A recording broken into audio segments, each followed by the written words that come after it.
Hello, this is Joe from Nerd in Korea. Options are the most powerful thing in Magic the Gathering, especially in singleton formats like Commander, because you only get one card of each. So Commander staples and similar format staples are very important to have options for. If you want to have a double of a function, you can't put two of the same card in. You gotta have another card that does the same thing, or something similar. So you can put both in, or maybe your deck is better with one of these options. So let's check it out. Anyway, please hit like and subscribe. So first up, let's take a look at the staple. We're gonna look at Generous Gift this time. This is a white, also basically Beast Within is almost the same thing, so we're kind of lumping them together. But anyway, we're gonna look at Generous Gift, which is the white option. Beast Within is just the same thing in green, but 2 and a white for this insect. Destroy target permanent. Its controller creates a 3/3 green elephant creature token. A 3/3 token is not bad. It's not, again, it's a 3/3 token with no other abilities or anything, so probably not as good as whatever they lost.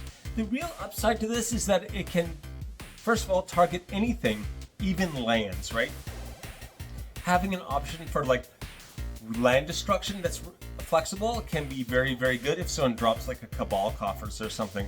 Anyway, a lot of the other things on this list will make different kinds of tokens. That's kind of the main difference between them. The other thing is that, yeah, targeting even lands. Everything else on this list at best says non-land permanent or outright specifies you have to target like a creature or enchantment or something like that. So flexibility-wise, this is number one definitely, but is that what you want in your commander deck? A lot of times in commander deck, what you want is creature removal, right? Because their commanders are creatures, so yeah, that makes a lot of sense. All of these can target creatures at least, so, and maybe much more. Anyway, let's have a look. Going to start with our number 5 here. It is Excavation Technique. It is 3 and a white for this sorcery. It has Demonstrate, so when you cast the spell, you may copy it. If you do, choose an opponent to also copy it. So basically, you let your opponents copy it as well. If there's one main threat at the table, that's really, really good. But let's finish off. Destroy target non-land permanent. Its controller creates 2 treasure tokens. So you get treasure tokens. So you can potentially use this to like give yourself treasure tokens if they're like really valuable for you for some reason.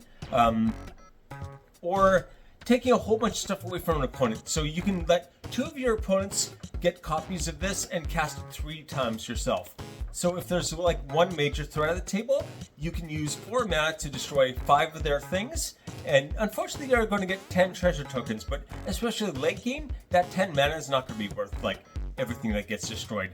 Like, it is not, it's going to end up in your favor for sure. And even more crazy, this is only 23 cents. On to our number 4. It is Crib Swap for 2 and a white. This is a tribal instant, Shapeshifter. So it has Changeling subtype. Basically, if something says you can go get a Changeling card, you can go get this, which is really nice. Exile target creature. Downside and upside. Its controller creates a 1/1 colorless Shapeshifter creature token with Changeling. So this is limited only to creatures. There's a downside, but the upside is that, yeah, it's exile, not destroy. So even the kind of parent card here is destroy, it is not exile. So yeah, in a way, this is actually better than Generous Gift, but yeah, it's the 1/1 Shapeshifter is kind of the weird thing, where if you use this yourself, if you're trying to make some kind of kindred thing work, especially if it requires a whole bunch of different types. Like Party, for instance. If you have a party deck, you need 4 different types. Kindred can fill any one of them, right? If you have 4 Kindred, you've got a full party every time. So yeah, this can do a lot of work in the right deck, or be a weapon to use against someone else. 25 cents only. Number 3.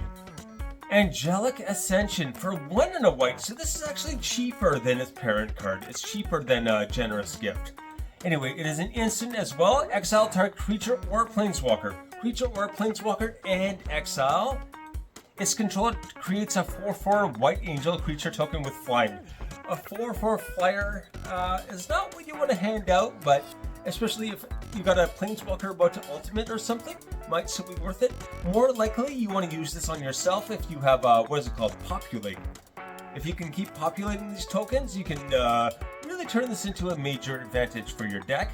Again, the exile is one thing that really stands out to me in that, because if they've got a bunch of graveyard recursion, destroying it is just like a minor setback. Exile is still a pain in the butt, right? So it's something worth considering, especially consider the lower mana cost. Anyway, 16 cents. Number 2. Alright, we've got Emergency Eject. This is a 2 and a white, same cost as Generous Gift. For this instant, destroy target non-land permanent.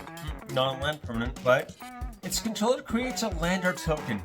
This is a weird one. So, a land or token means you can pay 2, sack it, and then you can go get any land you want and put it into the battlefield tapped. So it's kind of a ramp thing, but it's very awkward because, like, you can use this in a way that's very helpful. I think early game, if you use this on an opponent that you want to help out, it can be a very useful political tool. Or later game, you can use it to just like exile something that, you know, a different player has that you don't want them to have. And maybe they can sack the land or token and get an extra land. But if there's like 2 rounds or less left in the game, then they're kind of wasting their mana, right? Even if there's 3 rounds left, I guess they could get their mana value back, paying 2, and then being able to tap it twice. But even then, it's kind of like, is it worth it? Anyway. This could also be used as a kind of ramp for you if you had a way to like copy these tokens, but that's not an easy thing to do. Populate only works for creatures, right? So you wouldn't be able to do this with Populate. So other than making copies of this spell, I'm not sure how it would work. Anyway, rambling. 13 cents only. Number 1. Stroke of Midnight. Probably no surprise here to see this on the list, but 2 and a white for this instant. Destroy target non-land permanent. Again, non-land permanent. So, and destroy, not exile, but as controller creates a 1/1 white human creature token. So they only get a 1/1 token rather than a 3/3, which is definitely better, but wish it could target lands. That's the main thing. As casting cost is the same as Generous Gift, so it's up to you, really, but this can be very useful, but yeah. To say it's better than Generous Gift, I don't know about that. It's a kind of trade-off there. Yeah, that's what I'm trying to say. Anyway, 33 cents. The list. Here we go. At number 5, Excavation Technique is 23 cents. Number 4, Crypt Swap is 25 cents. Number 3, Angelic Ascension is only 16 cents. Emergency Eject at number 2 for 13 whole cents. And number 1, Stroke of Midnight, 33 cents. Topping off the price list there at 33 cents. Anyway, take it easy.